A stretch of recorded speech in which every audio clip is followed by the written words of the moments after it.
Hello everyone. तो ये drama इस तरह से स्टार्ट होता है कि हमें दिखाते हैं एक 5 स्टार होटल है जिसका नाम है द किंग होटल। ये एक ब्रांडेड होटल है जिसमें इस समय इंटर्नीज के लिए इंटरव्यू चल रहा होता है और वहीं पर ही वेट कर रही बैठी हमारी फीमेल लीड भी होती है जिसका नाम सारंग है। सारंग के साथ थोड़ी सी बैड लक थी तो जाते जाते उसकी हील टूट जाती है, लेकिन ये चीज भी उसके कॉन्फिडेंस को जरा बॉदर नहीं कर सकी थी। वो फेस पर एक स्माइल सजा इंटरव्यू के लिए अंदर चली जाती है बहुत कॉन्फिडेंस के साथ। यहाँ पर इंटरव्यू लेने वालों में डायरेक्टर मिस गु हुआ भी शामिल थी जो कि इस कंपनी के हायर्स में से एक थी। सारंग की हॉबीज में पियानो बजाना लिखा हुआ था। वो उससे कहते हैं कि पियानो बजा कर दिखाओ। पियानो तो था नहीं तो वो अपने हाथों से ही बजाने लगती है और मुंह से आवाजें निकालने लगती है। उसका कॉन्फिडेंस भी बहुत कमाल का था। उसका इंटरव्यू तो इसी तरह का था। उसे इससे ज्यादा कोई एक्सपेक्टेशंस भी नहीं थी। वो यही बात जाकर अपनी फ्रेंड्स को भी बताती है तो वो बहुत हंसती हैं। सारंग कहती है कि वो तो सिर्फ एक 5 स्टार होटल के इंटरव्यू का एक्सपीरियंस लेना चाहती है। इतने में उसकी फ्रेंड डायूल के पास कोई आता है जो कि किसी का मैसेज लेकर आया था जो कि उसमें इंटरेस्टेड, और वो आइटम कुछ इस टाइप की थी। अब उसे देखकर तो डायूल को बिल्कुल उसमें इंटरेस्ट नहीं होता, लेकिन जो बंदा मैसेज लेकर आया था वो काफी हैंडसम था और वो उससे नंबर शेयर कर लेती है। अब इसके बाद वो तीनों फ्रेंड्स पार्टी करने के लिए जाती हैं। वो तीनों नाइट क्लब में जाना और एंजॉय करना बहुत पसंद करती थी। अब नेक्स्ट डे जब सारंग ड्रंक होकर सोई हुई थी तो इतने में उसे कॉल आती है और वो अनबिलीवेबल हो जाती है जब उसे पता चलता है कि किंग होटल ने उसे सिलेक्ट कर लिया है और वो एज एन इंटर्नी वहाँ पर जॉब करने जाएगी। और फिर इसके साथ ही सीन शिफ्ट होता है। हमें दिखाते हैं कि एक लड़का है जो कि हेलीकॉप्टर से पैराशूट के थ्रू नीचे छलांग मारता है और फिर वो किंग होटल की बिल्डिंग पर ही जाकर सीधी लैंडिंग करता है और ये होता है हमारा हीरो जिसका नाम गु वॉन है। लेकिन वहाँ पहुँचते ही उसे पता चलता है कि उसने यहाँ लैंडिंग नहीं करनी थी बल्कि साथ वाली बिल्डिंग थी जहाँ पर उसकी जरूरत थी। एक्चुअली गु वॉन भी एक इंटर्नी था और जब एक टीम लीडर उसकी ट्रेनिंग कर रहा होता है तो वो बार बार बहुत डिस्ट्रैक्ट होता है उसके कपड़ों से, उसकी वॉच से और उसके शूज से जो कि बहुत ब्रांडेड थे। गु वॉन काम करने तो बैठ जाता है लेकिन उसे विश्वास नहीं हो रहा था। इतनी बड़ी कंपनी है किंग्स कंपनी, लेकिन यहाँ पर इस तरह से काम किया जाता है। यहाँ पर ही उसकी मुलाकात सांगरिक से होती है जो कि उसे सिखा रहा था कि अगर तुम इस तरह से बिहेव करोगे तो तुम जल्दी यहाँ से छुट्टी करा दिए जाओगे। और वो उसे कॉन्फिडेंस भी देता है कि हम दोनों अगर इकट्ठे रहेंगे तो मैं तुम्हें हर मुश्किल से निकाल लूंगा। अब थोड़ी देर बाद यहाँ पर काम करते हुए गु वॉन को थोड़ी दिक्कत होती है तो सांगरिक उसकी हेल्प करने पहुंच जाता है। यहाँ पर सांगरिक से टीम लीडर एक गलती करा देता है और उसके बाद सारा का सारा इल्जाम उसने सांगरिक पर ही डाल दिया था और यहाँ पर इतना मैस क्रिएट हो जाता है कि ऊपर से मैनेजर भी आ जाता है। टीम लीडर ने अपने हिस्से की सारी गलती सांगरिक इंटर्नी पर डाल दी थी, लेकिन ये सब गु वॉन से बर्दाश्त नहीं होता। वो उसकी साइड लेने लगता है तो यहाँ पर मैनेजर कहता है कि अगर तुम अपनी औकात से बाहर गए तो मैं तुम्हें अभी के अभी फायर कर देता हूँ, लेकिन ये जॉब छोड़ने से पहले याद रखो कि सारा मैस जो क्रिएट हुआ है तुम्हें ही सफाई करनी पड़ेगी। अब यहाँ पर गु वॉन किसी को कॉल करता है और कहता है कि क्लीनर्स को भेजो और यहाँ की सफाई करो, और हमें पता चलता है कि उसने जिसको कॉल की थी वो कोई और नहीं बल्कि कंपनी का डायरेक्टर था। तो यहाँ पर सबको पता चलता है कि ये गु वॉन कोई और नहीं बल्कि इस एक कंपनी का हायर है। वो था कंपनी के प्रेसिडेंट का इकलौता बेटा। वो कहता है कि अब मुझे जॉब से तो निकाल दिया गया है इसलिए मैं यहाँ से जा रहा हूँ, लेकिन जाते जाते वो सांगरिक को अपने साथ लेकर जाता है क्योंकि सांगरिक ने उससे वादा किया था कि हर मुश्किल हाल में मैं तुम्हारा साथ दूंगा, तो वो भी उससे वादा करता है कि मैं तुम्हें फुल टाइम जॉब दिलाऊंगा। अब गु वॉन बेचारे को घर जाकर अपने डैड से काफी डांट पड़ती है क्योंकि वो चाहते थे कि रूट लेवल से काम करना सीखे, लेकिन यहाँ पर उसकी दीदी बैठी हुई थी। दीदी गु हुआ उसे काफी मसला लगता था गु वॉन से। वो उसे बाहर ले जाती है और कहती है कि जहाँ तुम यूके से आए थे वही तुम्हें सूट करता है, इससे जल्दी से जल्दी वापस चले जाओ और घर में रहने की भी कोई जरूरत नहीं, एक रात बितानी है तो होटल में बिताओ। और वापस आकर डैड से ये बोल देती है कि वो बिल्कुल भी नहीं समझने वाला, उसका दिल अब यूके में लग चुका है, इसलिए उसे जाने से मत रोकिए वरना ये हाथ से निकल जाएगा। उधर सारंग आज जॉब पर आई हुई थी। उसका पहला दिन था और वहाँ पर यही उसे सिखाया जाता है कि उन लोगों ने अपने फेस पर स्माइल रखनी है और इसके साथ साथ गेस्ट ही उनके किंग हैं जिन्हें उन्होंने अपने इमोशंस को साइड पर रखकर ट्रीट करना है। सारंग बेचारी को बहुत ही छोटी मोटी सी जॉब मिली थी और उसको जिम वाले एरिया में भेज दिया जाता है काम सीखने के लिए, जहाँ पर उसे एक फुल टाइम स्वीपर बड़े नखरे दिखाती है और उसके बाद इस काम पर लगा देती है कि उसने सीट्स पर से लोगों का पसीना साफ करना है। अब वो फुल टाइम एम्प्लॉई उस पर काफी गुस्सा करती है जब वो हर टाइम फेस पर स्माइल सजाए रखती है। कहती है कि ये चीजें तुम्हारे काम आने वाली नहीं है, ये सारा कुछ लॉबी वालों को सूट करता है जो कि यूनिफॉर्म में होते हैं। हम लोगों को नहीं जो स्पोर्ट्स सूट में हो, और वैसे भी आज तक मुझे लॉबी में जाने का चांस नहीं मिला तो तुम्हें कहाँ से मिलेगा। और फिर उसके बाद हमें गुवॉन को दिखाते हैं, वो अपने लिए कुछ कपड़े सिलेक्ट कर रहा होता है। वो ड्रेसेस सिलेक्ट करने में बहुत चूजी था और वो सिर्फ लिमिटेड एडिशन ही खरीदता था। एक टाइगर बैक वाली शर्ट उसे बहुत पसंद आती है। वो कहते हैं कि ये सिर्फ 3 ही हैं, इनमें से एक कोई खरीद चुका है, बाकी की दोनों की 2 वो खुद खरीद लेता है। वो कहता है कि मेरे जैसे कपड़े किसी और ने पहने हो मुझे अच्छा नहीं लगता। अब वो यहाँ पर संगरिक को कहता है कि तुम जल्दी से तैयारी पकड़ो और अपना पासपोर्ट बनवा लो, क्योंकि हम जल्दी यूके जाने वाले हैं। तुम मेरे साथ चलोगे, मैं तुम्हें वहाँ सेटल कराऊंगा। और फिर उसके बाद हमें जिम में दिखाते हैं, वहाँ पर एक बहुत ही नॉइजी सा कस्टमर आया हुआ था। वो मेंबर हर सीट पर जाकर बहुत शोर मचाता है, बहुत पसीना बहाता है और अजीब अजीब सी आवाज़ें निकालता है। अब उसकी सीट साफ करते हुए सारंग को बहुत गुस्सा आ रहा था, लेकिन उस कस्टमर की नज़रें सारंग पर ही थीं और वो यही सोचता है कि ये मेरी टाइप की है। अब वो स्वीपर के थ्रू उसे टिप भी भेजता है, लेकिन वो टिप नहीं थी बल्कि कुछ और ही था। उसने सारंग को अपने साथ रात बिताने के लिए अपने कमरे का कार्ड देकर इनवाइट किया हुआ था। अब उसे तो सिर्फ इतना ही पता चला था कि टाइगर बैक शर्ट वाले इंसान ने उसको ये मैसेज भेजा है। अब वो जाती है तो देखती है वहाँ पर गुवॉन होता है टाइगर बैक वाला। वो जाते ही उसे बुलाती है, वो नहीं सुनता तो उसकी ट्रेडमिल की स्पीड फास्ट करके उसे नीचे गिरा देती है। उसको बहुत बुरी बुरी बातें सुनाती है, परवर्ट बोलती है और गुस्से में वहाँ से निकल जाती है। गुवॉन हैरान था, लाइफ में पहली दफा किसी ने उसकी इतनी इंसल्ट की थी।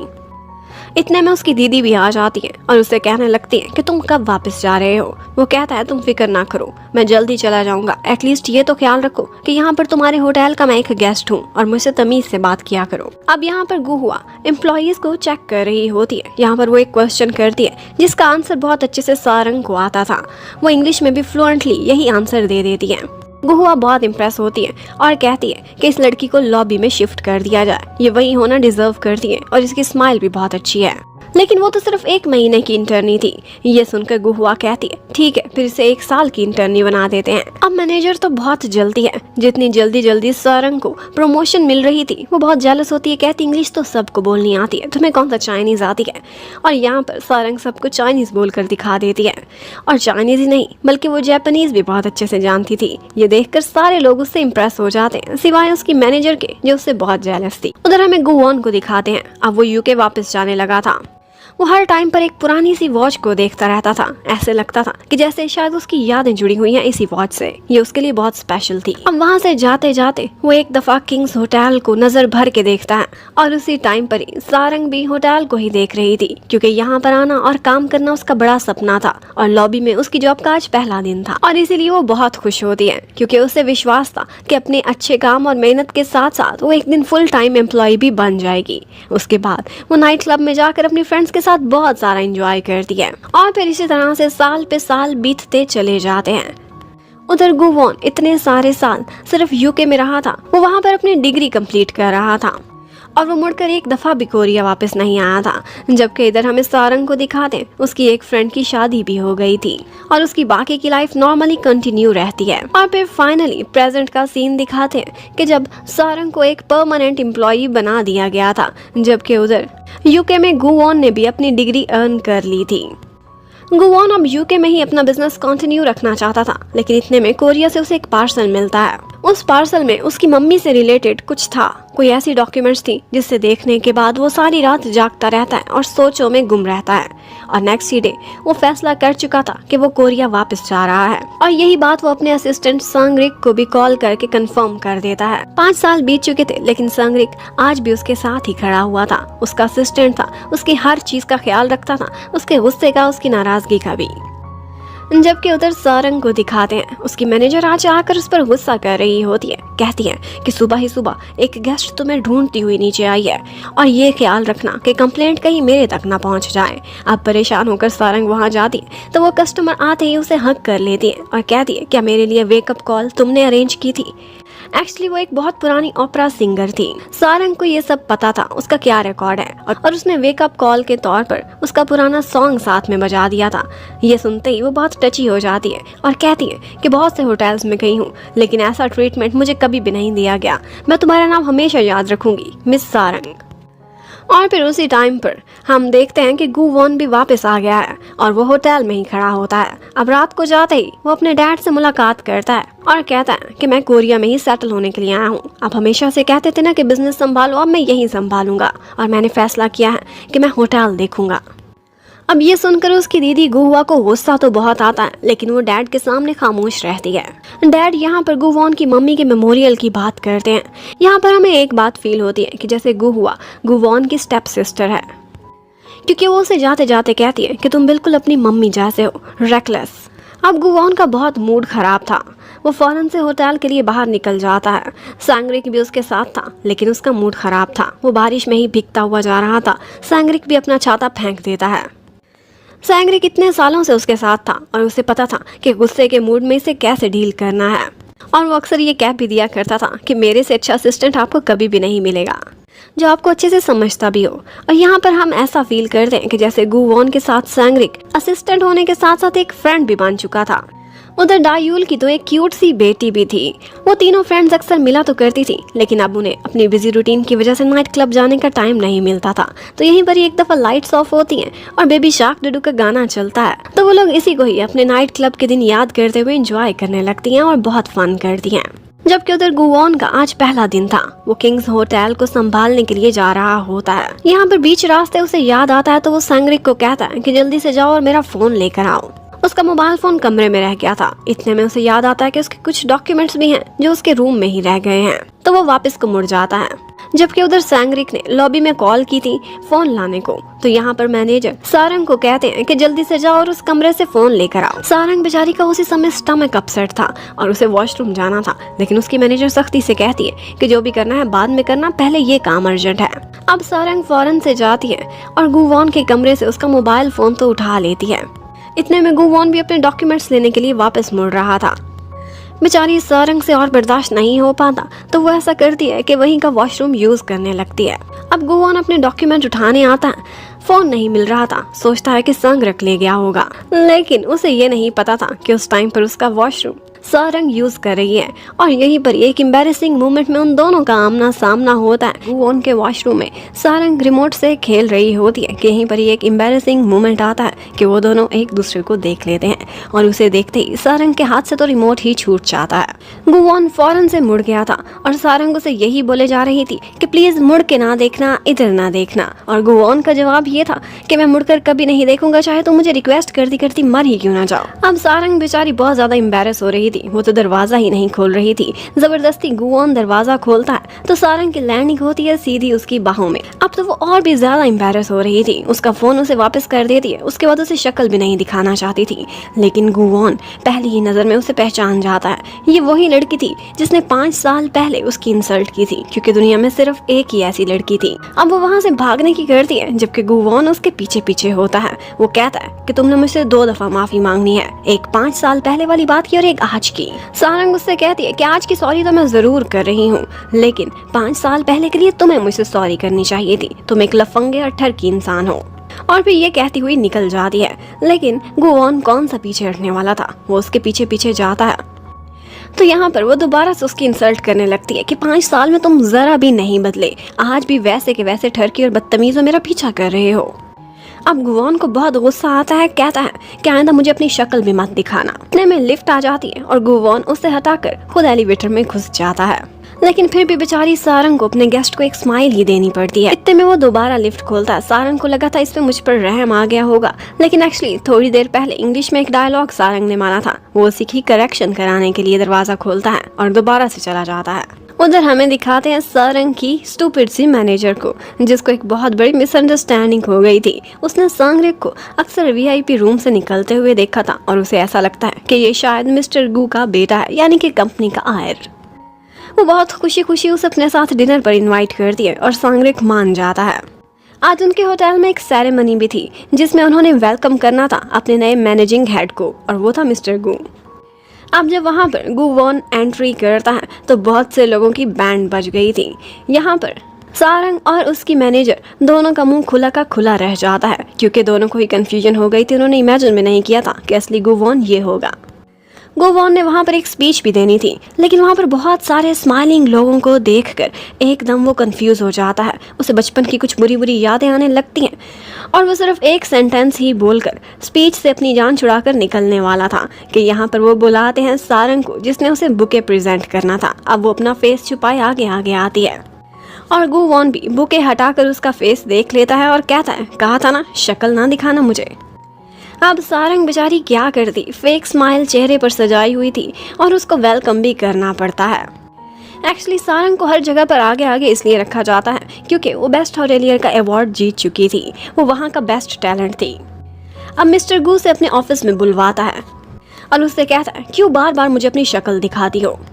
इससे साबित होता है कि ठरकी मैं नहीं बल्कि तुम हो। यहाँ पर सारंग को बड़ा गुस्सा आता है, कहती है कि मुझे आज भी याद है टाइगर बैक वाली शर्ट में तुम ही वो आदमी थे जिसने 5 साल पहले मुझे की भेजी थी और एक स्टीमी नाइट के लिए इनवाइट किया था। ये सुनते ही गोवॉन को तो शौक लग जाता है। वो कहता है, ये मैं कैसे कर सकता हूँ, तुम ये इमेजिन भी ना करो, तुम मेरी टाइप नहीं हो, ओवर माई डेड बॉडी ऐसा हो सकता है। और फिर उसे कहता है कि वो टाइगर बैक वाली शर्ट सिर्फ एक इंसान की नहीं हो सकती, कोई और भी पहन सकता है। अब यही तो सबसे इम्पोर्टेंट पॉइंट था। अब सारंग बहुत शर्मिंदा होती है और उसे उससे माफी भी मांगनी पड़ती है क्योंकि समझ आ गई थी कि 5 साल पहले भी और अब भी गलती उसी की थी। दूसरी तरफ हमें सारंग की एक फ्रेंड को दिखाते हैं जो कि एयर होस्टेस थी। वहाँ पर एक बॉय था जो उसके साथ काम करता था और अक्सर बहुत नाइस जेस्चर्स उसे दिखाता था, हमेशा उसकी हेल्प भी किया करता था। आज एक फ्लाइट अटेंडेंट की गलती की वजह से एक कस्टमर का कोट खराब हो जाता है तो उसकी जिम्मेदारी भी सारंग की फ्रेंड ही ले लेती है और दूसरी फ्लाइट से पहले वो उसे कोट ड्राई क्लीन करके पहुंचा रही थी कि वो ही हीरो वहां पर उसकी रेस्क्यू के लिए पहुंच जाता है और उसकी जगह खुद ही कोट डिलीवर करने के लिए जाता है। उधर मैनेजर के तो सारे अंदाज ही बदल चुके थे जब से उसे पता चला था कि सांगरिक मिस्टर गू नहीं बल्कि उसका सेक्रेटरी है। अब सेक्रेटरी भी अपनी सुपर पावर्स दिखाने लगता है और कहता है कि पहले मिस्टर गू के ऑनर में दिए जाने वाले डिनर पर मैंने तुम्हें साथ लेकर जाना था, अब मैं बेस्ट टैलेंट को ही लेकर जाऊंगा। और वो अपने साथ सारंग को ले जाता है। ये होटल का VIP एरिया था। सारंग ने हमेशा लॉबी में जॉब की थी और ये एरिया उसने कभी भी नहीं देखा था। वो यहाँ पर जाती है तो उसकी आंखें खुली की खुली रह जाती हैं। रिच लोगों की लाइफ बहुत लग्जरियस होती है। अब वो यहीं खड़ी थी कि पीछे से मिस्टर गू आता है और कहता है, दोबारा से तुमने मुझे अपनी शक्ल दिखा दी। अब यहाँ पर गोवॉन के डैड ड्रिंक हाथ में पकड़े सबको टोस्ट करते हैं तो सारंग बिल्कुल नॉर्मली बिहेव करती है, खड़े होकर ऊंची आवाज में चीयर्स बोल देती है। एक्चुअली उसे रिच लोगों के कोई मैनर्स नहीं थे। अब इसी वजह से वो सबकी नजरों में आ जाती है। चेयरमैन को भी पता चलता है कि ये यहाँ का टैलेंट है तो वो उसे आगे बुलाता है। वो एक छोटी सी स्पीच देती है मिस्टर गू के ऑनर में अपनी फेक स्माइल के साथ। फेक स्माइल्स मिस्टर गू को बिल्कुल भी अच्छी नहीं लगती थी। यहाँ पर एक दफ़ा दोनों बहन भाई अकेले होते हैं तो मिस्टर गू अपनी दीदी से कहता है कि तुम फिक्र ना करो, मैं होटल पर कब्जा जमाने के लिए नहीं आया, मैं थोड़े अरसे यहाँ रहूँगा, उसके बाद चला जाऊँगा। इतने में यहाँ पर सारंग को एक बॉक्स मिलता है। उसमें उसके लिए टोना फिश थी जो कि बहुत एक्सपेंसिव थी और मिस्टर चेयरमैन ने स्पेशली उसके लिए भेजी थी। अब वो वही फिश लिए बस में बैठी घर जा रही थी। अपने बॉयफ्रेंड को कॉल करती है लेकिन उसका बॉयफ्रेंड हमेशा स्पोर्ट्स में ही बिजी रहता था। वो स्पोर्ट्समैन था, उसे फ्रेंड्स सबसे प्यारे थे। इतने में एक झटका लगता है और उसकी फिश बॉक्स से बाहर गिर जाती है, जिसे देखकर सारे लोग चीखें मार रहे थे क्योंकि वो फिश का हेड था, जिसे देखकर हर कोई डर गया था, इवन के सारंग भी। वो अपनी फ्रेंड्स के साथ जाती है लेकिन उस फिश को काटने की हिम्मत नहीं हो पाती। इतने में दायूल वहाँ आ जाती है और वो ये सबसे इम्पोर्टेंट टास्क कर। जब उन दोनों को इस फिश की प्राइस पता चलती है तो उसकी आंखें खुली की खुली रह जाती हैं क्योंकि इतनी प्राइस में तो वो आसानी से एक घर भी खरीद सकती हैं। उधर डैड गोवॉन को जाते जाते कहते हैं कि आज घर आओ, मैं तुम्हारे साथ ड्रिंक करना चाहता हूँ। लेकिन दीदी जाते जाते इतनी जली कटी बातें सुनाती हैं कि गोवॉन का मन ही नहीं करता। सेक्रेटरी उसके सामने गाड़ी भी लाकर खड़ी करता है। वो उसे कहकर दरवाजा भी खुलवाता है लेकिन उसके बाद माइंड चेंज कर लेता है और अंदर चला जाता है। अब एक तरफ तो सारंग अपने बचपन को याद कर रही थी। उसने बचपन से ही यही सपना देखा था अपनी मम्मी के साथ बैठकर कि वो होटल में जॉब करेगी, बिल्कुल किंग होटल जैसे होटल में। जबकि उधर गोवॉन बेचारा बहुत अपसेट होता है और लेट नाइट रनिंग कर करके खुद को काम करने की कोशिश कर रहा था।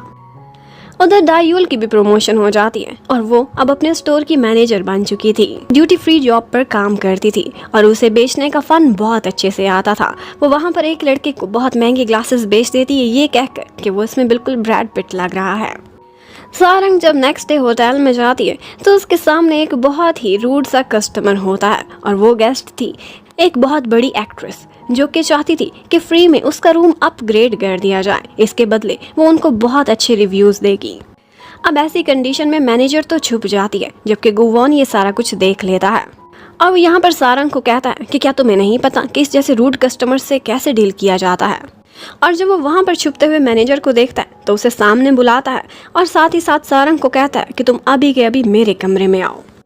अब अंदर ले जाकर वो उससे पूछता है कि इतने रूड कस्टमर से फेक स्माइल के साथ क्यों बात करती हो। तो आगे से उसका कहना था कि यही तो हमारे मैनुअल में लिखा हुआ है और ये मैनुअल आप जैसे हायर अप्स लोग ही बनाते हैं।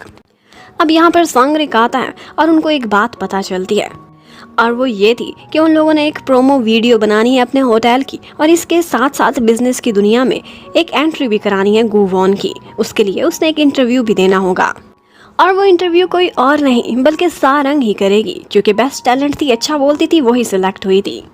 अब सारंग तो ये सुनकर डर जाती है, वो कभी टीवी पर नहीं आई थी, उसे ऐसा लग रहा था कि जैसे वो कोई युद्ध लड़ने जा रही है। यहाँ पर सांगरिक सारंग के साथ बहुत कैजुअली बात करता है और वो दोनों बिल्कुल फ्रेंड्स की तरह हो जाते हैं।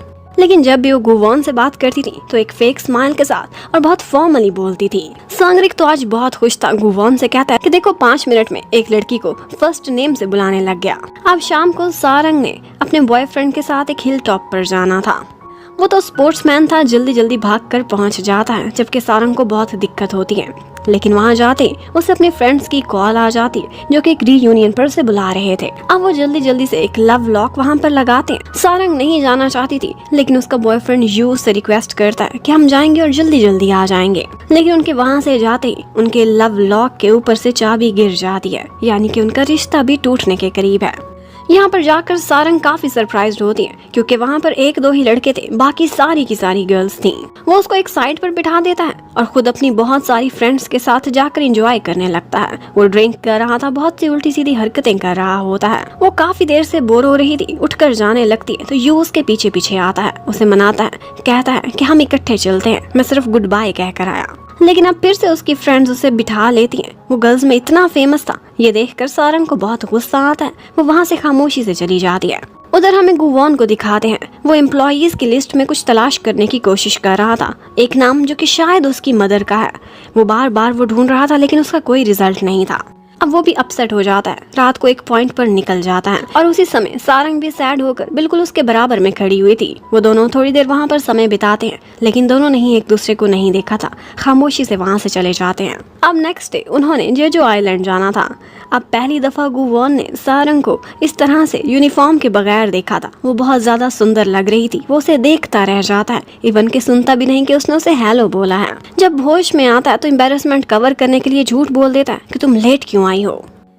और जब सांगरिक और सारंग साथ साथ खड़े थे तो उसे बड़ा गुस्सा आता है, उनको अलग अलग कर देता है।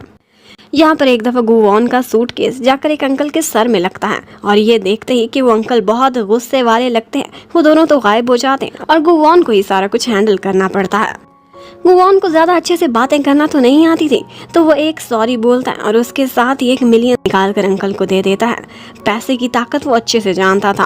वो अंकल अब उसके सामने सॉरी करते हैं, इवन के उसका सामान भी उठाने को रेडी थे। ये देखकर बाकी दोनों हैरान रह जाते हैं। अब यहाँ पर गुवॉन के लिए एक स्पोर्ट्स कार रेडी थी और ऐसी कार सारंग ने पहली दफा देखी थी। वो बहुत एक्साइटेड होती है इस गाड़ी में बैठने के लिए, लेकिन ऑफ कोर्स हमारा हीरो बहुत रूड है, उनको बैठने नहीं देता बल्कि कहता है कि कैब लेकर आओ। अब खुद तो वो अपनी स्पोर्ट्स कार में जा रहा था, जबकि वो दोनों फंसे फंसे अपने सूटकेस उठाए पीछे कैब में आ रहे होते हैं। अब जैसे ही वो लोग होटल में पहुंचते हैं, गुवॉन को डैड की कॉल आती है। वो कहते हैं ये इंटरव्यू एक्सट्रीमली इम्पॉर्टेंट है, सिर्फ तुम्हारी एंट्री ही नहीं होनी बिजनेस वर्ल्ड में, बल्कि इसका असर हमारे स्टॉक रेट्स पर भी होगा, इसलिए अच्छे से काम करना। अब सारंग जब रेडी हो रही होती है तो एंड टाइम पर चैनल से एक लड़की आती है और उससे कहती है कि देखो क्वेश्चंस चेंज हो गए हैं और ये आए भी तुम्हारे होटल के मैनेजर की तरफ से हैं। अब सारंग हैरान तो बहुत होती है और फिर हमें पता चलता है कि ये दीदी गु हुआ की चाल है। उन्होंने फिल्मिंग से थोड़ी देर पहले जान के ऐसे क्वेश्चंस भेजे थे जिसकी वजह से गु कंफ्यूज हो जाएगा। वहाँ पर बहुत ही ज़्यादा मेस्मराइजिंग सा सेट लगा हुआ था, जहाँ पर जब गुवॉन की एंट्री होती है तो उस सेट को 4 चांद लग जाते हैं, क्योंकि वो एक्सट्रीमली हैंडसम लग रहा था। जिस तरह से वो चल कर आता है तो सारंग भी उसे देखती है तो देखती रह जाती है। अब हैंडसम से गुवॉन का इंटरव्यू कैसा जाएगा ये देखने के लिए स्टे कनेक्टेड। बहुत हैंडसम सा तैयार होकर अपने इंटरव्यू के लिए अपीयर होता है। एक दफा तो उसे देखने के बाद सारंग नर्वस ही हो गई थी, और ये बात गुवॉन ने नोटिस भी की थी। वो उससे कहता है कि लगता है पहली दफा तुम टीवी पर आ रही हो, इसलिए इतनी डरी हुई हो। अब ये सुनने के बाद सारंग को ऑफ कोर्स अच्छा नहीं लगा था, और वो उसे तंग करने लगती है और उसके हेयर स्टाइल पर उसे ऐसे टॉन्ट करती है कि उसे गूगल पर सर्च करना पड़ता है कि ये क्या वोकैबुलरी यूज कर रही है। तो उसे पता चलता है कि उसने उसके हेयर स्टाइल के लिए एक काउ लिक हेयर स्टाइल से उसे रिजेंबल किया है। अब उसे गुस्सा बहुत आता है, लेकिन वो गुस्सा निकालता उससे पहले इंटरव्यू स्टार्ट हो जाता है। लेकिन ये इंटरव्यू रिकॉर्डेड नहीं था, बल्कि ये लाइव स्ट्रीम ही जा रहा था। उसके डैड भी ये इंटरव्यू देख रहे होते हैं, जबकि उधर गुहुआ उसकी दीदी भी बहुत खुश हो रही थी कि अभी इसकी बैंड बजने वाली है। यहाँ पर पहला ही क्वेश्चन उसकी मम्मी के बारे में था, और ये क्वेश्चन सुनते ही मानो जैसे गुवॉन वहीं फ्रीज होकर रह गया हो। अब ये देखते ही एकदम वो भी नर्वस हो जाती है कि ये जवाब क्यों नहीं दे रहा, इवन कि वो उठकर बीच में लाइव स्ट्रीम से बाहर चला जाता है। उसकी हालत बहुत खराब हो गई थी। उसने सांगरिक को भी पीछे नहीं आने दिया था, और ऐसे लग रहा था कि जैसे उसे कोई पैनिक अटैक हो गया हो। उसे पुरानी बातें याद आती हैं, तो हमें यहाँ पर ऐसा लगता है कि जैसे उसे अपनी मम्मी का फेस भी नहीं याद। लेकिन यहाँ पर पीछे हमारी हीरोइन सारंग इस शो को बहुत अच्छे से संभाल लेती है और कहती है कि मैं किंग होटल में अपनी मम्मी के साथ आई थी, और वही दिन मेरी लाइफ का बेस्ट डे था। तभी मैंने डिसाइड किया था कि मैं इसी होटल में काम करूंगी। उसे बोलने का फन बहुत अच्छे से आता था, और वो इतना अच्छा बोलती है कि उनकी इस वीडियो को संभाल लेती है।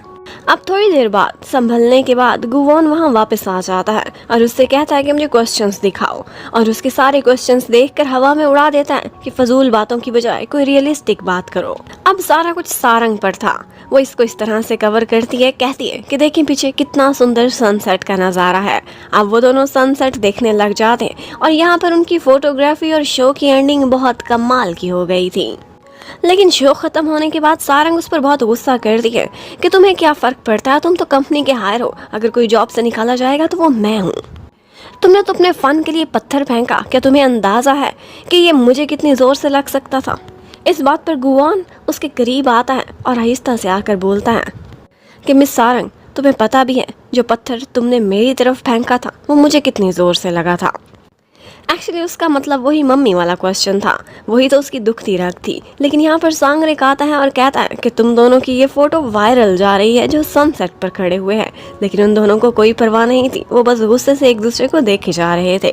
गुवॉन के पास अपनी मम्मी की सिर्फ एक ही निशानी थी, और उसके बाद उसे कोई फेस याद नहीं था। उसकी बचपन की बुरी बुरी यादें उसकी लाइफ को कभी कभी डिजास्टर बना देती थी। अब दूसरी तरफ हमें योंग को दिखाते हैं, वही एयर होस्टेस जो कि सारंग की फ्रेंड है। उसकी मैनेजर बहुत ज़्यादा स्ट्रिक्ट थी, और आज उन लोगों के वेट चेक हो रहे थे।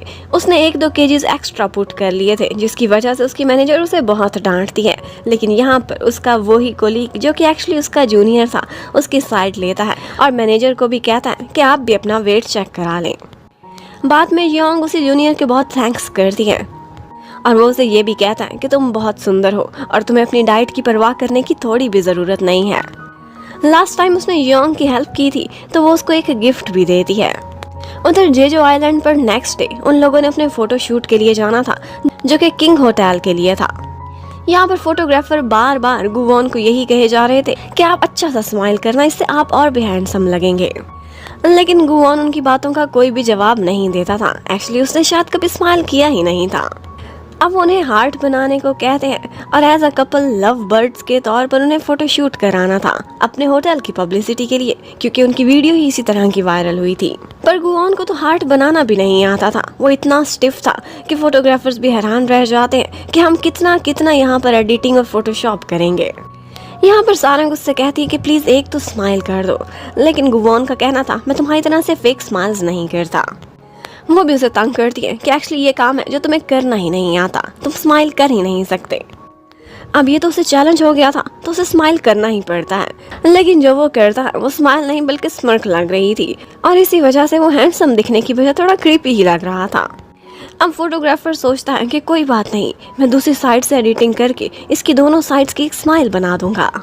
अब उनकी अगली फोटोग्राफी में उन्होंने अपनी फ्रेश फूड को दिखाना था और उसके लिए उन्हें एक छोटी सी बोट पर जाना होगा फोटोग्राफी के लिए। वहां पर फिश पकड़ कर खड़े होना है। सांगरिक को वो साथ तो लेकर जाना चाहता था, लेकिन इन दी एंड उसे काम था, वो भाग जाता है और यहाँ पर सिर्फ गु वॉन और उसके साथ सारंग रह जाती है। सारंग तो बहुत क्यूट से एक्सप्रेशंस देती है, क्योंकि उन्होंने कहा था कि बाद में एडिटिंग करके हम इस फिश को बहुत बड़ा कर देंगे। पर गुवॉन के एक्सप्रेशंस हमेशा एक डिजास्टर होते थे, लेकिन फोटोग्राफर्स बेचारे क्या करते, उसे कुछ भी नहीं बोल सकते थे। इतने में जब उनका शूट पूरा हो जाता है तो फोटोग्राफर्स की बोट तो निकल जाती है, जबकि गुवॉन की बोट पीछे रह गई थी, उसमें कोई प्रॉब्लम आ गया था। अब बोट का पायलट उनसे कहता है कि करीब ही एक आइलैंड है, हम वहाँ चलते हैं, तूफान आने वाला है, बारिश होने वाली है, ये ना हो कि हम डूबे जाएं। गुवॉन बड़ा ऑर्डर करता है, लेकिन वो बोट का पायलट मानता ही नहीं, क्योंकि गुवॉन शायद भूल गया था कि वो अपने होटल में नहीं है और ये उसका कोई एम्प्लॉय नहीं। अब बोट खराब होने के बाद जब तक उनकी लैंडिंग होती है अपने करीब के आइलैंड पर, जिसका नाम गपाडो था, बहुत रात हो चुकी थी वहाँ पर। एक्चुअली गुवॉन को रात को अंधेरे से बहुत डर लग रहा था। वो एक लोनली सा आइलैंड था, लेकिन वो ये दिखाना भी नहीं चाहता था एक लड़की के सामने कि वो डर रहा है। अब वो सारंग को यही कहता है कि एक्चुअली मैं तुम्हारे पीछे पीछे इस वजह से चल रहा हूँ कि कोई पीछे से हमला करे तो मैं मौजूद हूँ तुम्हारी सुरक्षा के लिए। लेकिन जब वो पीछे चल रहा होता है तो एक चिकन उस पर हमला कर देती है और वो इतना ज्यादा डर गया था कि अब उसे दिखाने लगता है कि डर का शब्द तो मेरी डिक्शनरी में है ही नहीं। और फिर आगे आगे चलता है, उसे बताता है कि मैं बॉक्सिंग में कितना अच्छा हूँ। सारे स्टंट्स दिखाने के बाद जैसे ही वो रुकता है तो सामने उसे एक क्रीपी सी आंटी दिखाई देती है और उसे देखते ही बस वो खड़ा खड़ा ही बेहोश होकर नीचे गिर जाता है। अब जब उसे होश में आना था तो वो देखता है कि कैसी जगह पर है जहाँ हर तरफ तावीज ही तावीज है और बहुत से मास्क भी लटक रहे हैं। कोई छुरी तेज कर रहा था तो दूसरी तरफ कोई एक्स लेकर बैठा हुआ था। उसे देखकर ऐसे लगता है कि जैसे वो किसी सीरियल किलर के हाथ लग गया है। अब वो सारंग को तलाश करता करता एक दफा तो वहाँ से बाहर ही गिर जाता है और उसकी लैंडिंग हुई थी सीधी सारंग के कदमों में। और फिर उसे कंफ्यूजन क्लियर होती है कि एक्चुअली वो सेफ है और वो लोग उसके लिए डिनर की तैयारी कर रहे हैं। ये एक होम स्टे होटल था। वहाँ पर आंटी को ऐसा ही लग रहा था कि जैसे ये दोनों या तो हस्बैंड वाइफ हैं, अगर है नहीं तो जल्दी बन जाएंगे। लेकिन ये सुनते ही गुवॉन को भी और साथ सारंग को भी बड़ा गुस्सा आता है कि प्लीज हमें इस तरह से मत बोलें। इतने में ऊपर से अंकल आते हैं और कहने लगते हैं कि अगर तुम लोगों की लव फाइट खत्म हो गई हो तो हम डिनर स्टार्ट कर लें। अब डिनर करते हुए आंटी उनकी स्पेशलिटी वाली ड्रिंक उनको दिखाने लगती हैं। कहती हैं कि ये वाइन बहुत स्पेशल है, लेकिन ये बहुत कम लोग स्टैंड कर पाते हैं। और यहाँ पर सारंग से मुकाबला लगाते लगाते गुवॉन भी एक बहुत बड़ी ड्रिंक ले लेता है। वो बहुत स्ट्रॉन्ग थी वाकई, लेकिन फिर भी एक दूसरे से मुकाबले में वो एक ही गल्प में उसे ख़त्म कर देते हैं। अब इन दी एंड कॉम्पिटिशन करते करते वो दोनों टुन हो गए थे। यहाँ पर गुवॉन उसे वॉर्न करता है कि प्लीज़ स्माइल मत करो, मैंने तुम्हें मना किया था कि मुझे अपनी शक्ल भी ना दिखाना, और स्माइल तो कभी भी नहीं। यहाँ पर आगे से सारंग को भी बड़ा गुस्सा आता है और वो भूल गई थी कि ये बॉस है। उसे एक चमाटा ही दे मारती है सीधा सर के ऊपर और फिर उसे कहती है कि तुम जैसा इंसान मैंने कभी देखा ही नहीं, तुम एक बिगड़े हुए अमीर ज़ादे हो, इससे ज़्यादा कुछ भी नहीं। वो भी उसका पूरा मुकाबला करता है और कहता है कि तुम्हारी जैसी दोगली और हिपोक्रेट इंसान मैंने देखी ही नहीं, जो हर वक्त फेस पर फेक स्माइल सजाए रखती है। लेकिन सारंग को तो कोई फर्क पड़ता ही नहीं था, बल्कि वो उससे अपनी खिदमतें कराने लगती है और कहती है कि मुझे एक ड्रिंक तो बना कर दे दो। और फिर ड्रंक होकर कहती है कि तुम्हारी लाइफ कितने मजे की है, तुम जो चाहो कर सकते हो, जब चाहो स्माइल करो, जब चाहो ना करो, लेकिन मेरी तो ये ड्यूटी है, मुझे सैड होते हुए भी स्माइल करनी ही पड़ती है, चाहे मैं हर्ट ही क्यों ना हूँ। एक्चुअली गुवॉन के साथ बचपन में एक हादसा हुआ था और तभी से उसे स्माइल्स से नफरत होती थी। उसे स्माइल्स पैनिक करती थी, स्पेशली जो कि फेक होती थी।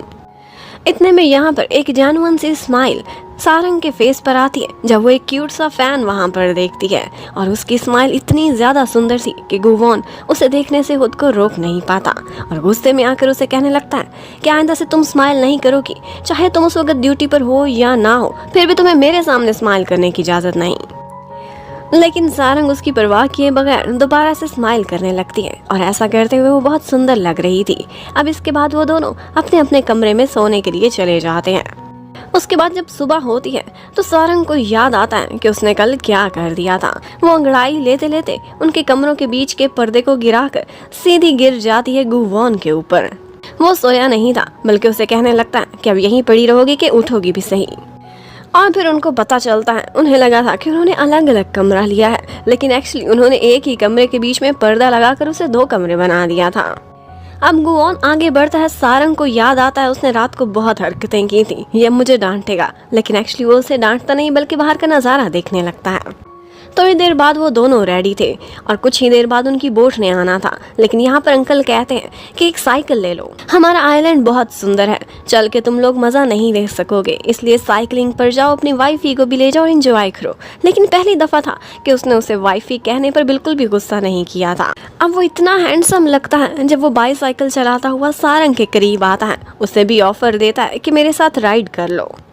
पहले तो वो शर्माती है, थोड़ा हेजिटेट करती है और उसके बाद बहुत प्यार से उसके पीछे बैठ जाती है।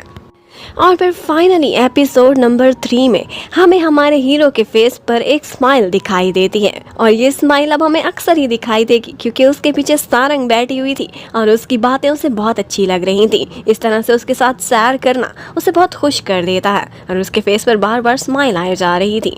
और यहाँ पर सारंग उसे ये भी सिखाती है कि हर बात पेमेंट पर ख़त्म नहीं होती, बल्कि कभी कभी कुछ चीज़ों को सिर्फ थैंक्स कहकर ही रिजॉल्व कर देते हैं।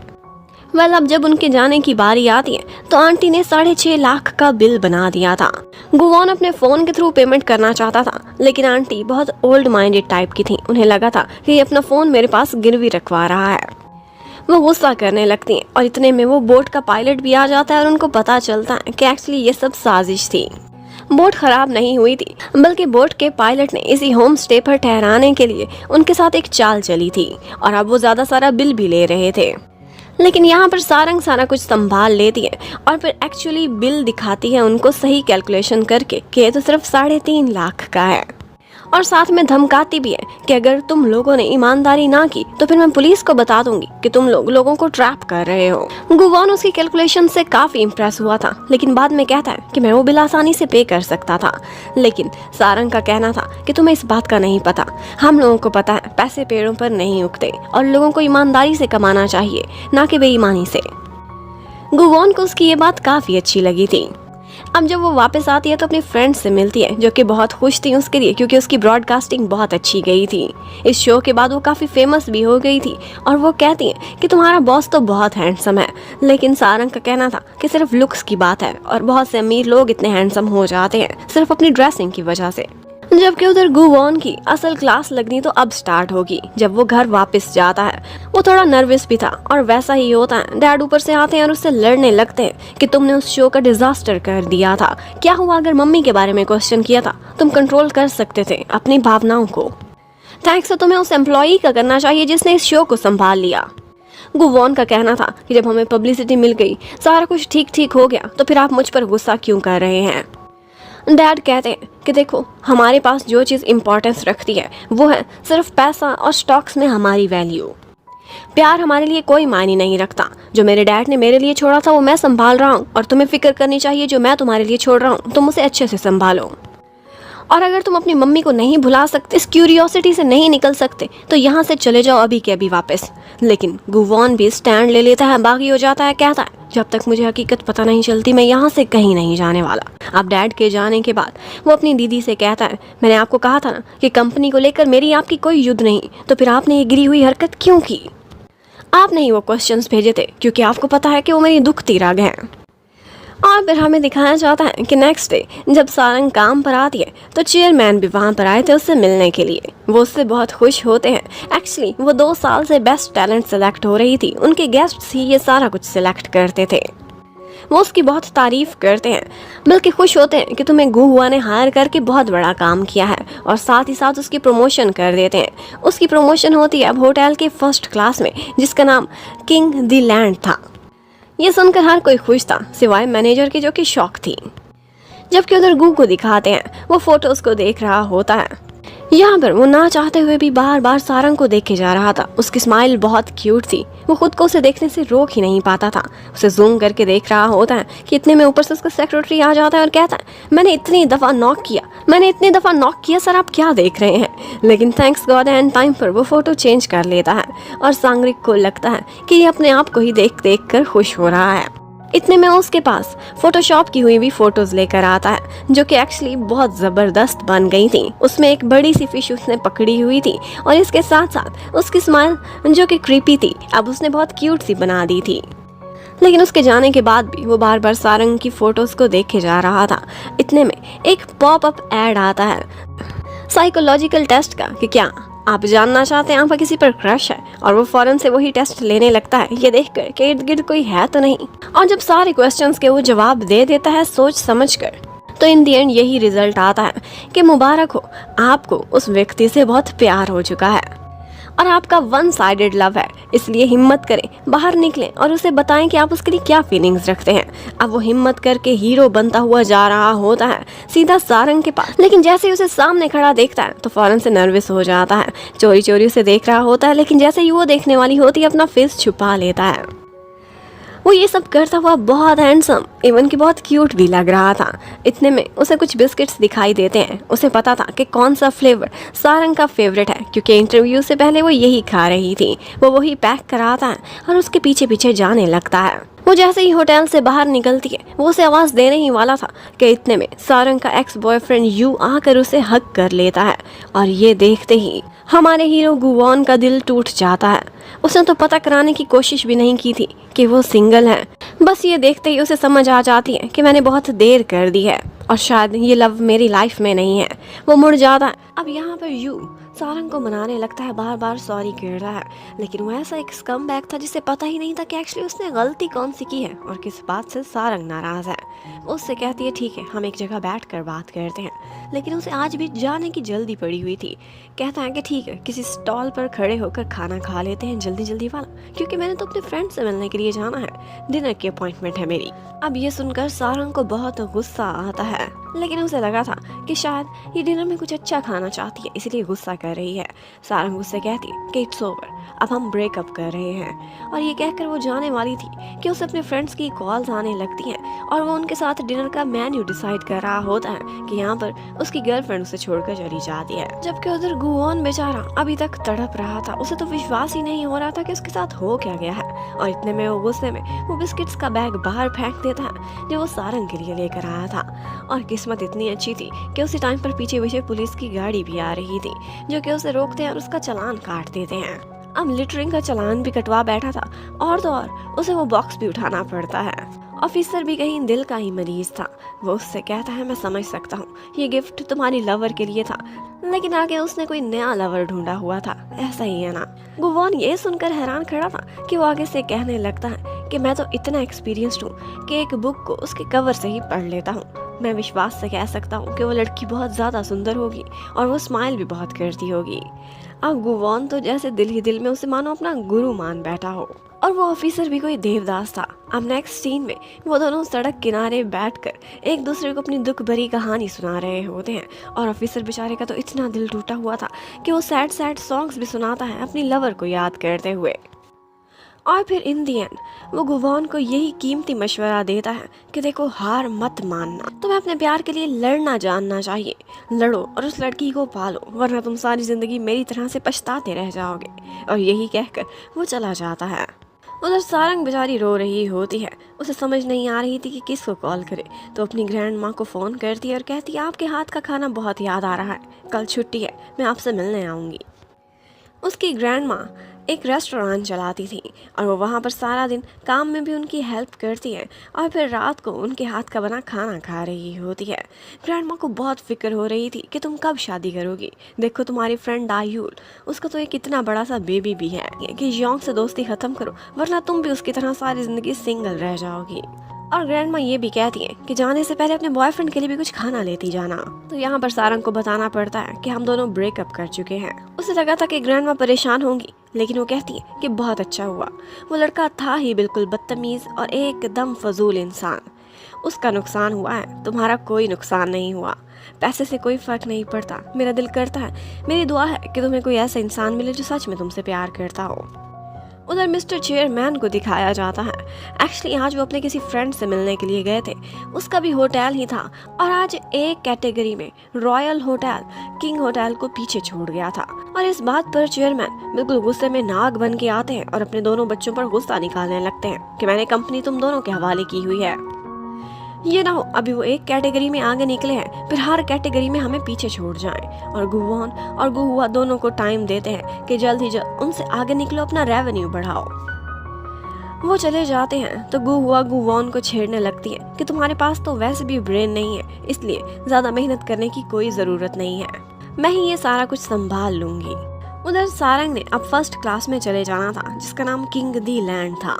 उसकी नई मैनेजर जियोन आज उसे अपने साथ लेने के लिए आती है और वो मैनेजर बहुत प्लेजेंट लग रही थी, ना कि उसकी पिछली खड़ूस मैनेजर की तरह। वो उसे लॉबी में लेकर जाती है, हर जगह दिखाती है और वहाँ की हर क्वालिटी भी बताती है। वहाँ पर बहुत ज्यादा अमीर लोग आते थे जो वहाँ पर एक ही डिनर में इतना खर्च कर जाते थे कि जितना कि बाकी होटल की पूरे दिन की रेवेन्यू होती है।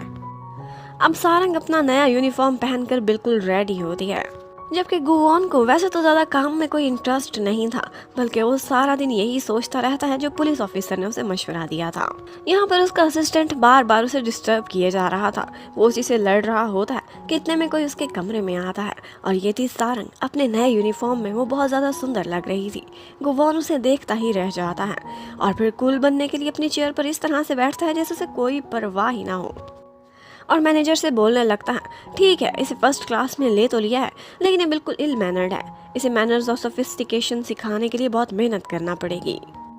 ये टॉन्ट करके वो उन दोनों को तो बाहर भेज देता है, जबकि असिस्टेंट कहता है, देखो साफ पता चल रहा था आप यूं लगता है कि सारंग को लाइक करते हैं, तभी दिल की बात जब नहीं कह सकते तो उसे रूड होकर उसकी टेंशन ले रहे हैं। गुवॉन एकदम हैरान हो जाता है, कहता है तुम ये कैसे कह सकते हो, she is not my type. अब सांगरिक का कहना था कि आप तो ऐसे गुस्सा कर रहे हैं, एक मजाक बर्दाश्त नहीं कर सकते तो आपकी लाइफ में गर्लफ्रेंड कहाँ से आएगी। और इस बात पर गुवॉन उसका ये हाल करता है कि उसे अपनी जान बचाने के लिए भागना पड़ता है। सारंग बेचारी एक मुसीबत से निकली थी तो अगली में फंस गई थी। उसकी मैनेजर तो अब अच्छी थी, लेकिन पूरा का पूरा स्टाफ बहुत रूड था और उससे मुकाबले में लगा होता है। वो कहते हैं कि हम देश की बहुत बड़ी बड़ी इलीट यूनिवर्सिटीज से पढ़ कर आए हैं और तुम एक छोटी सी जगह से एक 2 साल की डिग्री लेकर, इसलिए अगर तुम इतनी आसानी से जल्दी यहाँ पहुँच सकती हो तो हम तुम्हें बहुत टफ टाइम देने वाले हैं। और तो और कुछ एम्प्लॉयज को ये भी लगता था कि ये मिस्टर चेयरमैन का दिल जीत कर यहाँ तक पहुँची है। उधर आज गुहुआ बहुत गुस्से में थी और हमें पता चलता है कि सिर्फ किंग होटल ही नहीं बल्कि डायूल की शॉप जो कि एयरपोर्ट पर है वो भी इन्हीं के ही अंडर आती है। वो वहाँ पर भी जाकर नए रूल्स बनाती है, बहुत से लोगों को जगह जगह फायर करती है। और योंग जिस एयरलाइन में काम करती थी वो भी किंग एयरलाइन थी, वो वहाँ पर भी जाकर नए टारगेट्स देती है, लोगों को डराती है, कुछ को फायर करती है और निकल जाती है। अब सारा स्टाफ बहुत ज्यादा डर चुका था। सांगरिक गुवॉन से कहता है कि ये ना हो किसी दिन गुहुआ मुझे भी निकाल दे, आपको भी तो कुछ करना चाहिए, आप भी एक मीटिंग अरेंज करें किंग दी लैंड के स्टाफ के साथ। ये सुनते ही उसे फौरन सारंग का ख्याल आने लगता है और वो कहता है हाँ फौरन से मीटिंग बुला लो। अब मीटिंग में काम पर उसकी तवज्जो कम थी, जबकि उसके सामने बैठी सारंग पर चोरी चोरी वो नजरें बार बार डाले जा रहा था। थोड़ी देर वो कुछ फ्यूचर की प्लानिंग करता है और उसके बाद वो मीटिंग डिसमिस कर देता है। अब उसका बड़ा मन कर रहा था कि वो सारंग को कॉल करे, हिम्मत नहीं पड़ती तो उसे सिर्फ मैसेज कर देता है कि काम के बाद मुझसे मिलने के लिए आना, इम्पोर्टेंट बात करनी है। और फिर बेचारा फोन हाथ में लिए उसके रिप्लाई का वेट करता रहता है। घंटे पे घंटा गुजर जाता है, इवन कि उसे टाइम पास करने के लिए पुशअप्स भी करने पड़ते हैं। एक दफा तो वो बेचारा आवर ग्लास रख के बैठ जाता है, कभी मैसेज को देखता है तो कभी टाइम को। जबकि उधर हमें सारंग को दिखाते हैं, उसके पास तो गुवॉन का नंबर भी सेव किया हुआ नहीं था। एक दफा तो गुवॉन ने डेस्परेट होकर कॉल भी कर दी थी। दोनों फ्रेंड्स तो यही बात कर रही थी कि हम में से डायूल ही बेस्ट है, वो हर चीज में आगे है और उसकी लाइफ बहुत अच्छी जा रही है। जबकि हमें डायूल को दिखाते हैं उस बेचारी की मैरिड लाइफ तो बिल्कुल एक मैस थी। उसके सास ससुर और उसकी नंदे सारा दिन आकर खाना खाती थी और बर्तन भी खुले छोड़ जाती थी। उसे वर्क के बाद बेटी का ख्याल भी रखना होता था इसके साथ साथ घर के सारे काम भी वही हैंडल करती थी। आज वो ग्रोसरीज पर गई हुई होती है, अपने हस्बैंड को हेल्प के लिए कॉल करती है, लेकिन वो कहता है कि आज मेरी बहुत इंपॉर्टेंट डिनर मीटिंग है, इसलिए सो जाना, मैं बहुत लेट आऊँगा। और फिर बेचारे गुवॉन को इंतजार करते करते सुबह हो जाती है, लेकिन कोई रिप्लाई नहीं था। अब वो गुस्से से भरा हुआ जाता है, सारंग से कहता है मुझे तुमसे बात करनी है। वो उसके सामने मेन्यू लेकर आती है तो उससे कहता है कि कल तुमने मुझे रिप्लाई क्यों नहीं किया था। तो सारंग कहती है आपको मेरा नंबर कहाँ से मिला। यहाँ पर गुवॉन कहता है कि मैंने सीवी में से चेक किया था, तुम्हारे पास मेरा नंबर नहीं है क्या। सारंग का कहना था कि मेरे पास आपकी सीवी तक का एक्सेस नहीं है ना, इसलिए। अब वो रूडली उससे कहता है कि आज रात मुझे डिनर पर मिलो, लेकिन सारंग का कहना था ये कौन सा तरीका है किसी को इनवाइट करने का। अब वो बेचारा अपने अंदर बहुत बदलाव लेकर आता है, बहुत पोलाइटली उससे कहता है कि आज रात मेरे साथ डिनर पर चलो अगर तुम्हारी और कोई अपॉइंटमेंट नहीं है तो। लेकिन सारंग साफ इनकार कर देती है और कहती है मैं अकेले आपके साथ डिनर पर नहीं जा सकती, लोग बातें बनाएंगे। अब गुवॉन को बड़ा गुस्सा आ रहा था, इतनी हिम्मत करके डिनर पर बुलाया है और आगे से उसने रिजेक्ट कर दिया है। अब वो सांगरिक को एक टास्क देता है और कहता है कि चाहे जो मर्जी करो, बस मुझे आज रात अपने साथ डिनर पर सारंग चाहिए, उसको मैंने वेलकम डिनर देना है। जबकि उधर योंग को दिखाते हैं फ्लाइट के बीच एक पायलट उसे हैरेस करने की कोशिश कर रहा था, जो कि शायद उसका एक्स बॉयफ्रेंड होगा। इतने में उसका जूनियर आ जाता है और उसे अपने साथ आज रात डिनर पर इनवाइट करता है। जियांग को लगता था कि वो अपनी लाइफ में इतनी वंडरफुल नहीं है जितनी कि उसकी बाकी कोलीग्स हैं, लेकिन उसके जूनियर बॉय का कहना था कि मेरी नज़र में सिर्फ एक ही वंडरफुल गर्ल है और वो आप हैं। जबकि उधर गुवॉन बहुत खुश जाता है कि सांगरिक ने सारा मामला संभाल लिया है। एक जापानीज रेस्टोरेंट था, दरवाजा खोलता है तो आगे सारंग स्माइल कर रही थी, लेकिन जो ही आगे बढ़ता है तो पता चलता है कि उसके साथ साथ पूरा स्टाफ भी मौजूद है। अब सारे लोग वहाँ खाना खा रहे होते हैं, जबकि गुवॉन की नजरें बार बार सारंग पर ही जाए जा रही थी। वो समझ जाता है कि इसे जापानीज फूड पसंद नहीं आई, तो सांगरिक को ऑर्डर करता है कि जाओ और इसके लिए स्टेक्स मंगवाओ, इस रेस्टोरेंट से नहीं तो हमारे सामने वाले रेस्टोरेंट से लेकर आ, किंग द होटल के वेस्टर्न यूनिट के बेस्ट शेफ से। अब वहाँ पर इतना अच्छा जबरदस्त सा खाना आ जाता है। गुवॉन ने सारंग को इतने अच्छे से ट्रीट किया था कि उसके सारे कोलीग्स उससे जेलस होने लगते हैं। लेकिन बाद में वो गुवॉन को कॉल करके एक जगह मिलने के लिए बुलाती है और कहती है, गुवॉन को तो लगा था कि मुझे थैंक्स करेगी, मैंने इसे इतना स्पेशल ट्रीटमेंट दिया है, लेकिन उसका कहना था कि प्लीज़ फॉर गॉड सेक मुझसे दूर रहे, और ना तो मुझे कोई वेलकम डिनर देने की ज़रूरत थी और ना ही मेरे लिए इतना स्पेशल खाना मंगवाने की। तरह से मेरे ही कोलीग्स मेरे खिलाफ होते जा रहे हैं, मेरे लिए जीना मुश्किल हो गया है। अब जब वहाँ से सारंग घर जाती है तो उसकी फ्रेंड्स उसके लिए बर्थडे अरेंज करे हुए थी, वो उसे सरप्राइज़ देती हैं और वो सारी मिलकर इकट्ठे समय बिताती हैं। और यहाँ पर उन्होंने उसे एक लंजरी का गिफ्ट दिया था, लेकिन ये नाइटी पहनकर वो किसके साथ जाएगी। यू के साथ तो उसका ब्रेकअप हो गया था, उसने अपनी फ्रेंड्स को भी नहीं बताया था।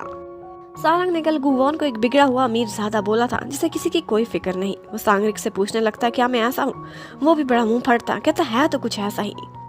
अब इतने में जैसे ही गुवॉन अंदर जाता है तो उसकी दीदी हाथ में उसकी वही वॉच लिए बैठी होती है जो उसकी मम्मी की निशानी थी, और साथ ही साथ उसे धमकाने भी लगती हैं। कहती है कि कंपनी के अफेयर्स में अगर तुमने मेडल करने की कोशिश की तो मैं तुम्हें नहीं छोड़ूंगी, तुम्हारा वही हशर होगा जो तुम्हारी मम्मी का हुआ था, जिसका आज तक कोई नाम भी नहीं जानता, तुम्हें भी कोई नहीं पहचानेगा, और ये वॉच फेंक दो, ये बहुत पुरानी हो चुकी है। लेकिन गुवॉन का दिल अंदर तक टूट चुका था, उसे बचपन की यादें आने लगती हैं। एक दफ़ा तब भी गुवा दीदी ने ऐसा ही किया था कि तुम्हारी मम्मी तुम्हें छोड़कर चली गई है, और उनकी निशानी वाली वॉच को भी बारिश में नीचे फेंक दिया था। उधर सारंग को दिखाते हैं आज उसने फर्स्ट क्लास के कुछ गेस्ट्स को एंटरटेन करने के लिए जाना था, लेकिन उसका सीनियर उसे बोलने के लिए मना कर देता है। लेकिन वहाँ पर कुछ लोग उसे उसके टीवी शो की वजह से पहचान जाते हैं और कहते हैं कि तुम हमें सजेस्ट करो कि हम कौन सी वाइन साथ यूज करें। यहाँ पर सारंग चिली की एक स्पेशल वाइन का नाम लेती है, उसकी सारी कैरेक्टरिस्टिक्स बताती है और कहती आपके खाने के साथ यही बेस्ट टेस्ट जाएगा। अब मिस्टर चेयरमैन उससे बहुत इम्प्रेस होते हैं और कहते हैं कि मेरी आंखों ने सही हीरा ढूंढा है, इसे यहीं पर ही होना चाहिए था। लेकिन बाहर जाकर सीनियर उसे बहुत डांटता है कि तुमने सबसे महंगी वाइन का नाम क्यों नहीं लिया, तुम्हें वही लेना चाहिए था, इसलिए ओवर स्मार्ट मत बनो। जबकि उधर गुवॉन रात को रिकॉर्ड चेक कर रहा होता है। उसका कहना था कि शायद हाथ के रखे रिकॉर्ड में कहीं से एक डाटा मिल जाए जिससे एक इंसान को मैं ढूंढने की कोशिश कर रहा हूँ। वो एम्प्लॉय बहुत उससे नाम पूछता है, लेकिन वो उसे कुछ भी नहीं बताता। एक्चुअली वो अपनी मम्मी को तलाश कर रहा था। उधर सारंग को मनाने के लिए और बर्थडे विश करने के लिए आज यू भी आया हुआ होता है। उसे भूल गया था कि हम दोनों ब्रेकअप कर चुके हैं। उसे लगा था कि सारंग नाराज है और इस बात पर नाराज है कि मैंने उसे उसकी पसंद का डिनर नहीं कराया। सारंग उसे बहुत कुछ बुरा बुरा बोलती है और कहती है कि आइंदा मेरा पीछा ना करना। अब वो बहुत ज़्यादा सैड हो गई थी। उसने उसे इतना प्यार किया था, इतना टाइम दिया था, लेकिन वो हमेशा एक जर्क रहा था। अब वो बारिश में भीगती हुई अपने सैड पॉइंट पर चली जाती है जहाँ वो हमेशा जाती थी, लेकिन इतने में उसके पीछे कोई छाता लेकर आ जाता है। एक्चुअली वो गूवॉन था। वो भी हमेशा सैड होकर इसी पॉइंट पर आता था, हमें पहले भी दिखाया था। वो आते ही उससे कहता है कि ये पॉइंट तो मेरा है। अब सारंग वहाँ से जाने लगती है, लेकिन उसका पैर स्लिप होता है और उसकी लैंडिंग होती है सीधा गूवॉन की बाहों में। वो उसे संभाल लेता है। हम सब लोग जानते हैं कि गूवॉन होटल में काम करने के लिए सिर्फ इस वजह से आया था कि वो अपनी मम्मी का आता पता निकालना चाहता था, लेकिन उसे एम्प्लॉयज़ के रिकॉर्ड में कहीं भी अपनी मम्मी का नाम दिखाई नहीं देता। इसी वजह से वो बहुत ज़्यादा सैड हो जाता है और जैसे ही वो वहाँ से निकलता है तो कुछ स्माइलिंग फेसेस को देखता है। एक्चुअली उसे स्माइल्स से काफ़ी फोबिया रहा था। जब बचपन में उसकी मम्मी उसे छोड़कर चली गई थी तो उसके बाद हर तरफ उसे यही स्माइलिंग फेसेस दिखाई देते थे, जो कि उसका दुख समझने की बजाय हर वक्त मुस्कुराते रहते थे। और यही स्माइलिंग फेसेस उसे बहुत ज़्यादा क्रीपी लगते थे। और आज भी जब वो अपनी मम्मी को याद करके सैड था तो उसे लग रहा था कि अपने बचपन की बुरी यादें और यही स्माइलिंग फेसेस दोबारा से उसके सामने आ रहे हैं। वो सैड होकर वहाँ से निकल जाता है और उस पॉइंट पर जाता है जहाँ वो हमेशा जाया करता था जब भी वो दुखी होता था। लेकिन आज कुछ सरप्राइजिंग था। उसी पॉइंट पर उससे पहले सारंग भी खड़ी हुई होती है। सारंग जैसे ही मुड़ने लगती है वो गिरने वाली थी, लेकिन गूवॉन उसे संभाल लेता है। साथ ही साथ वो उसे ये भी कहता है कि हैरानगी हुई ये देखकर कि तुम्हें स्माइल के अलावा रोना भी आता है कभी।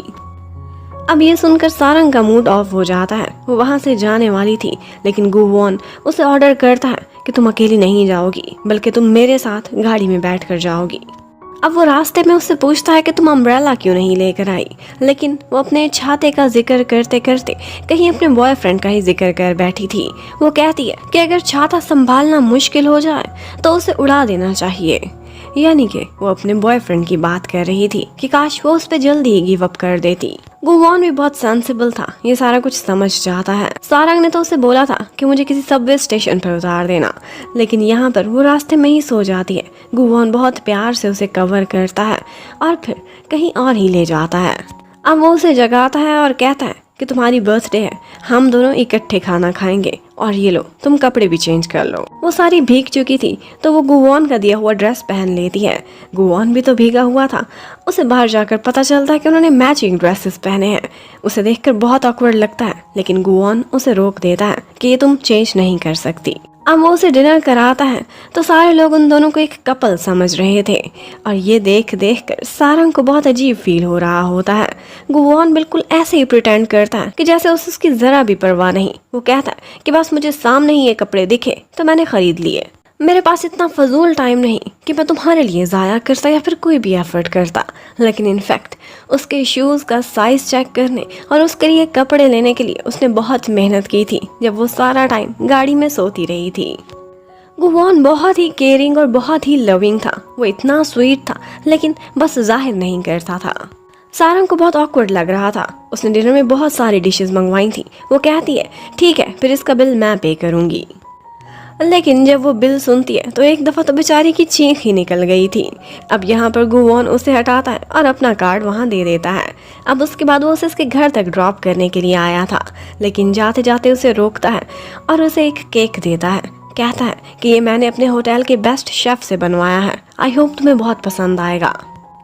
और ये सब बताते हुए वो काफ़ी शर्मा भी रहा था, क्योंकि आज से पहले उसने इतना स्पेशल ट्रीटमेंट किसी को भी नहीं दिया था।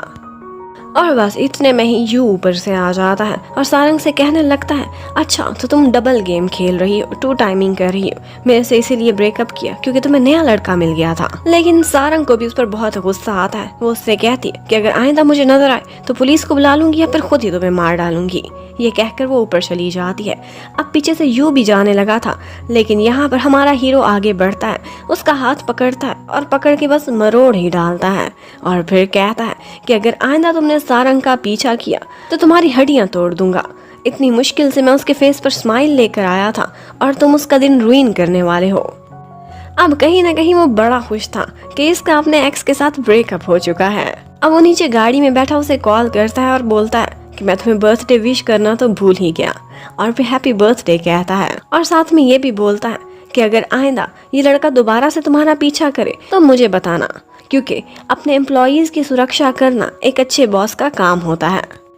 और बस फिर वो अपनी और सारंग की एक फोटो अपने सामने लिए स्माइल करता हुआ वहां से निकल जाता है। जबकि दूसरी तरफ हमें योंग को दिखाते हैं, उसकी टीम ने इस दफा फिर सेल्स में नीचे से टॉप किया था। इसकी वजह से उनकी मैनेजर उनको बहुत डांटती है और कहती है कि इन फ्लाइट सेल्स को बढ़ाओ वरना अगली दफा हम लोग निकाले जाएंगे। अब योंग का दिन तो बहुत बुरा गुजरा था। जब वो घर वापस आती है तो वो वहाँ पर वो ड्रेस देखती है तो हैरान रह जाती है। अब दोनों गर्ल्स उसे इन्वेस्टिगेट कर रही थी कि कौन लड़का है जिसने तुम्हें ये कपड़े और जूते लेकर दिए हैं। वो यकीनन कोई स्पेशल होगा, लेकिन सारंग का कहना था ऐसा कुछ नहीं, उसके पास तो टाइम भी नहीं था, बस रैंडमली मेरे लिए खरीदा है। लेकिन उन गर्ल्स का कहना था कि तुम्हें बदले में उसको थैंक्स करने के लिए कुछ गिफ्ट जरूर देना चाहिए। और इसके साथ ही उन दोनों गर्ल्स को अपनी सेल्स की पड़ी होती है तो अपनी अपनी प्रोडक्ट्स निकाल कर उसे दिखाने लगती हैं कि इनमें से कुछ तो खरीद लो। योंग तो इतनी क्रीपी हो गई थी कि एकदम ज़ॉम्बी लग रही थी। अब नेक्स्ट डे गुआन एक मीटिंग में जाता है। गुआ ने कहा था कि सुपर फार्मर वीक आने वाला है और वो किंग दी लैंड का स्टाफ ही हर साल संभालता है। इस दफा भी वही लोग करेंगे। इसमें वो लोग अपने फार्मर्स को जाकर कुछ ना कुछ गिफ्ट्स देते थे और फिर प्रमोशन के लिए फोटोज भी बनाते थे। लेकिन यहाँ पर गुआन साफ इनकार कर देता है कि मेरा डिपार्टमेंट ऐसी फजूल हरकतें नहीं करेगा। अब वो सारा दिन काम तो कोई करता नहीं था, बस अपनी और सारंग की फोटो देख रहा होता है। अपने सेक्रेटरी से छुपा कर रख देता है, लेकिन किस्मत इतनी खराब थी कि फौरन से वो फोटो सेक्रेटरी को दिख जाती है और वो गुवॉन की चोरी पकड़ लेता है। गुवॉन बहुत कहता है कि कुछ भी नहीं था, सिर्फ एक बर्थडे थी। लेकिन आगे से सांगरिक का कहना था कि मेरी बर्थडे पर हम दोनों ने कभी मैचिंग कपड़े नहीं पहने, तो मेरे साथ ये डिस्क्रिमिनेशन क्यों करते हो अगर वो सिर्फ एक एम्प्लॉय है तो। अब इस बात पर सांगरिक के साथ वही हाल होता है जो हमेशा से होता आया है। आज सारंग गुवॉन को कुछ गिफ्ट देना चाहती थी। उससे पूछती है कि क्या काम के बाद फ्री हो। वो थोड़ा एटीट्यूड में आकर ऐसे ही लिख देता है कि नहीं मैं बहुत बिजी हूँ।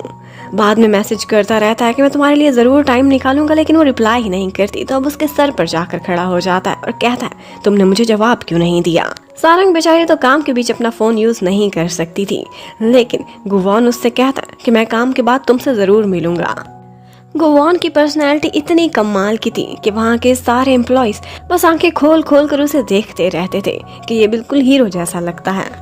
अब शाम को काम के बाद सारंग चोरी चोरी गुवॉन की गाड़ी के पास आती है और उसे एक गिफ्ट देती है।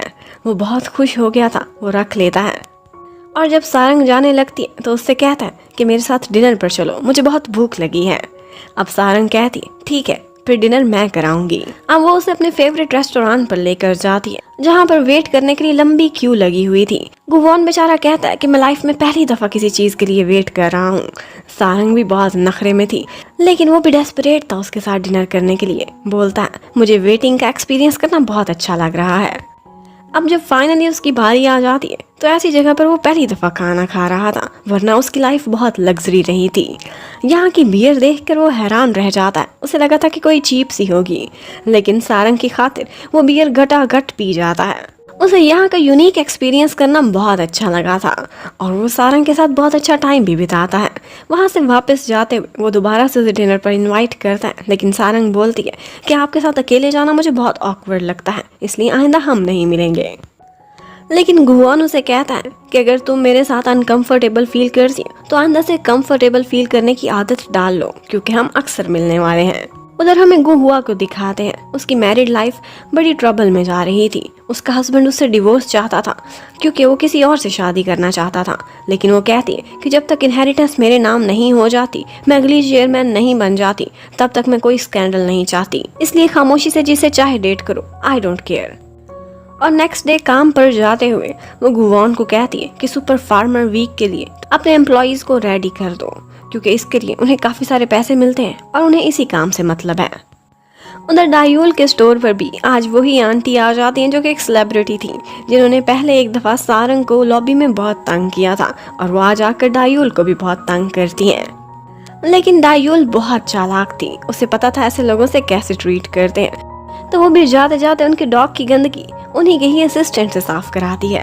उधर आज ऑफिस में गुवॉन देखता है कि सारंग बहुत से कस्टमर्स को कॉल करके दोबारा आने का कह रही है, और वो ये भी समझ सकता था कि ये काम उसे पसंद नहीं, जबरदस्ती में कर रही है। वो उसे रोकता है कि जो काम तुम्हें अच्छा नहीं लगता और जो तुम्हारा नहीं है उसे तुम साफ मना कर सकती हो, लेकिन उसका कहना था कि इस सब के लिए मुझे पैसे मिलते हैं और मैं कंपनी के लिए ऑफ कोर्स हर काम करूंगी।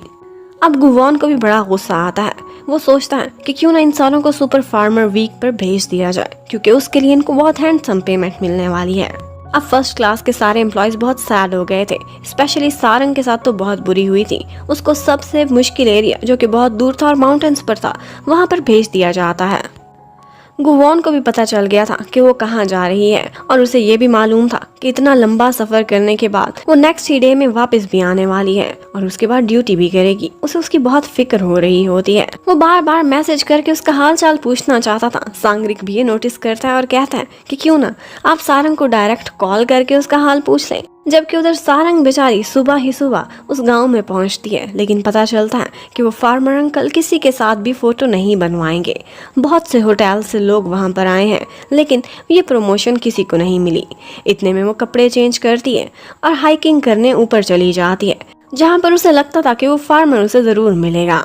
अब वो बेचारी इतनी ऊपर जा रही होती है, उधर गुवॉन अलग परेशान हो रहा था क्योंकि वहाँ पर रेन की फोरकास्ट थी और इतने में वहाँ बारिश होने लगती है। यहाँ पर गुवॉन उसे कॉल करता है और कंफर्म करता है कि बारिश हो रही है। वो उसे कहता है कि फौरन नीचे आ जाओ, हमें कोई फोटो नहीं चाहिए किसी भी फार्मर के साथ। लेकिन इसी कॉल के बीच सारंग को वहाँ पर एक प्लांट दिखाई देता है। ये बहुत स्पेशल प्लांट था जिसका लिंक उस फार्मर के साथ था। वो वही प्लांट उसके लिए लेने लगती है, लेकिन यहाँ पर उसका पैर फिसल जाता है और वो सीधी खाई में गिर जाती है। अब गुवॉन बार बार उसे कॉल किए जा रहा था, लेकिन कोई भी रिस्पॉन्स नहीं था। सारंग नीचे खाई में बेहोश हो गई थी और रात भी हो चुकी थी। जब उसे